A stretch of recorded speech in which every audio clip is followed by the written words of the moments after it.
multiplication of more than two numbers. We take three numbers 9 multiplied by 7 and multiplied by 8. All these three numbers are less than our base 10. तो सबसे पहले हम लोग इन तीनों संख्याओं को इस प्रकार से लिखते हैं और अपने बेस 10 से ये कितने कम है, ये 10 से 1 कम है, ये 10 से 3 कम है और ये 10 से 2 कम है। स्टेप 1, दाएं तरफ के तीनों अंकों को हम लोग एक साथ पहले गुणा करें, -1 -3 -2, आंसर हमारा आता है -6, जो हमने लिखा है 6 बार। दूसरे स्टेप में हम लोग एक साथ दो अंकों को -1 × -3 प्लस -1 × -2 एंड थर्ड -3 × -2। जब इसको हम लोगों ने सॉल्व किया तो आंसर आया 11।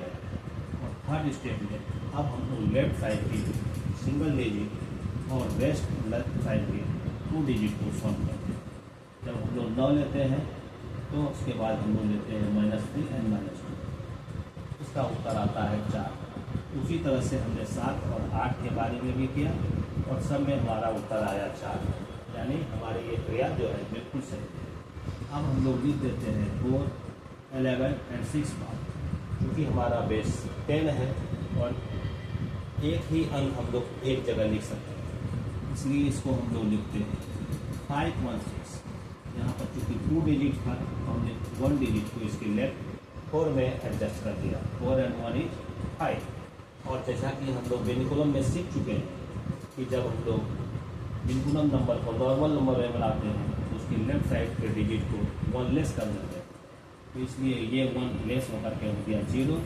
और चूँकि सिंगल डिजिट है तो इसको हम लोग 10 से लेस करते हैं, 10 - 6 is 4, so our answer is 504। अगले मल्टीप्लिकेशन में हम लोग बेस 100 के बारे में बात करेंगे। Till that, thank you.